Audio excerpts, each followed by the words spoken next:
Assalamualaikum warahmatullahi wabarakatuh. Yang terhormat kepada Bapak Ridwan Arifin, SHLLM, selaku dosen pengampu mata kuliah Hukum Internasional. Perkenalkan, nama saya Eva Dia Pitaloka, NIM 8111420040 dari mata kuliah Hukum Internasional hari Jumat pukul 7. Baiklah, kali ini saya akan membuat video mengenai kasus sengketa perairan Silala antara Bolivia dan Chile sebagai pemenuhan video hukum UAS Hukum Internasional.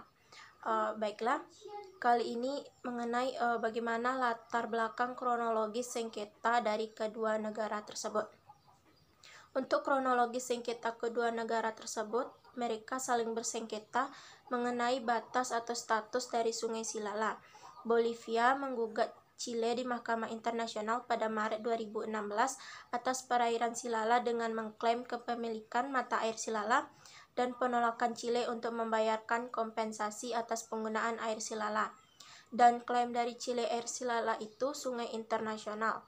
Letak air Silala asalnya dari mata air di bawah tanah Bolivia sekitar 4.400 meter di atas permukaan laut, serta di beberapa kilometer timur laut perbatasan Chile dan Bolivia. Mata air di Bolivia sebagiannya oleh jaringan kanal buatan dikeringkan yang kemudian terbentuk kanal utama yang melintasi ke Chile, lalu bergabung membentuk anak sungai Loa akibat terhubung bersama sungai lainnya. Maka dari itu Silala oleh Bolivia bukan sungai internasional, sebab tidak terpenuhinya syarat dikatakan jalur air internasional. Oleh karena itu, hak penggunaan dari Silala, Chile tidak berhak. Tanpa izin dari Bolivia, juga harus membayar ganti rugi. Sebab mula timbulnya sengketa dua negara Bolivia dan Chile ini, di mana dari dua negara ini yang menjadi permulaan munculnya persengketaan yakni terkait status hukum dari Silala yang menjadi jalur internasional. Mulainya penggunaan terhadap perairan Silala di tahun 1906, yaitu satu perusahaan kereta api di Bolivia FACB atau Ferrocarril de Antofagasta a Bolivia, juga perusahaan industri tembaga Codelco atau Corporación Nacional de Chile, yang mana Chile dalam dokumen tertulis mengajukan permohonannya kepada Departemen Potosi Bolivia agar Sungai Silala diberikan pada Chile, sebab perairan Silala digunakan untuk menyalakan mesin uap dari kereta api.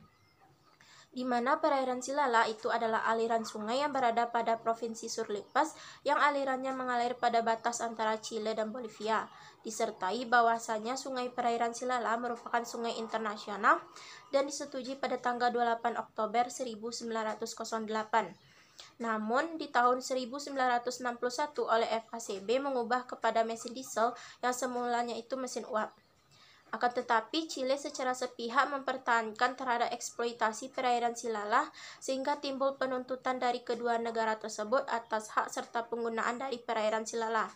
Chile juga mengatakan perairan Silala asalnya dari mata air Bolivia yang mengalir di perbatasan Chile, yang juga memberikan Chile pasukan air tambahan. Selain itu, Chile mengklaim bahwa perairan Silala digunakan untuk berbagai tujuan termasuk memberikan air ke kota-kota Antofagasta selama ribuan tahun lalu dan menganggap perairan ini jalur air internasional. Sebaliknya, Bolivia menganggap aliran ini tidak mengalir ke Chile apabila kanal atau aliran buatan yang dibangun oleh Chile itu. Serta perairan Silala bukanlah jalur air internasional sehingga bukan sungai internasional. Maka Chile tidak berhak atas penggunaan perairan tersebut serta harus membayarkan ganti rugi atau kompensasi. Lalu Chile menyangkal bahwa Silala melintasi perbatasan ke Chile bukan sebab dari kanalnya, melainkan akibat alami gravitasi bumi. Kemudian Chile digugat ke Mahkamah Internasional Maret 2016 oleh Bolivia atas wilayah dari perairan Silala.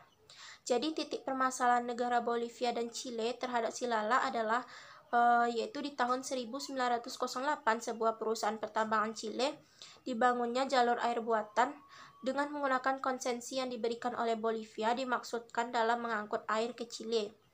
Silala melintasi perbatasan dari Bolivia ke Chile secara alami karena gravitasi. Hal ini menurut Chile, dan saluran yang dibangun oleh Chile itu tidak mengubah aliran alaminya, maka dianggap sebagai internasional. Sementara itu, Bolivia menolak pernyataan Chile karena Bolivialah kepemilikan penuh atas air tanah Silala yang asalnya dari tanah Bolivia dan secara artifisial diangkat ke Chile akibat kanalisasi dan modifikasi buatan manusia pada jalur alami. Akibatnya, Bolivia menyatakan Silala itu bukan jalur air internasional. Juga bahwasanya ketidakberhakan Chile terhadap penggunaan perairan Silala tanpa izin Bolivia, serta tidak membayar kompensasi. Kedua negara ini saling terus berseteru yang kemudian diajukanlah permasalahan demikian, di mana Chile meminta supaya pengadilan mengatakan sistem Sungai Silala sebagai jalur yang sah, jalur hukum internasional, dengan menyediakan bagian perairan tersebut yang wajar serta adil kepada Chile. Bolivia di sisi lain membantah saluran buatan dari Chile bisa itu disebut jalur internasional harus memenuhi syaratnya untuk dikatakan sebagai jalur internasional, sedangkan saluran buatan dari Chile tidak memenuhinya.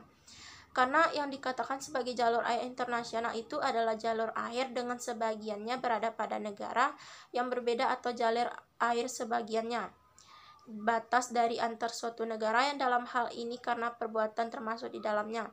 Namun ada juga yang mengatakan bahwasannya kanal saluran buatan bukan merupakan saluran dari air internasional sebab sifatnya yang bukan alami. Lalu mengapa sengketa ini termasuk dalam masalah hukum internasional? Hal ini sebab demikian itu karena ini telah menyangkut persoalan dua negara. Hukum internasional sendiri mempunyai tujuan yang mana dalam mewujudkan keadilan terhadap seluruh negara. Tidak hanya itu juga, hukum internasional yang menjadi penunjang sebagai upaya untuk memelihara perdamaian dunia. Otomatislah, maka jika telah menyangkut antar negara, maka itu masuk bagian hukum internasional yang harus diselesaikan solusi yang tepat dalam menyelesaikan sengketa. Sebenarnya hukum internasional itu bukan hanya sekedar terkait sengketa, namun bisa dalam hal persahabatan atau bila ada peperangan. Kemudian dikeluarkan sebuah press release official oleh ICJ atau Mahkamah Internasional yaitu tanggal 6 Juni 2016 yang berisikan mengenai menurut Chile, Sungai Silala asalnya merupakan air tanah wilayah dari Bolivia yang mana air tersebut mengalir melintasi perbatasan di wilayah Chile, menjadikannya didapatkan air Chile air tambahan dari berbagai mata air sebelum akhirnya menuju Sungai Inacaliri. Total panjang Silala itu menurut Chile berkisar 8,5 km dengan sepanjang 3,8 km berada di wilayah Bolivia, juga di wilayah Chile sepanjang 4,7 km.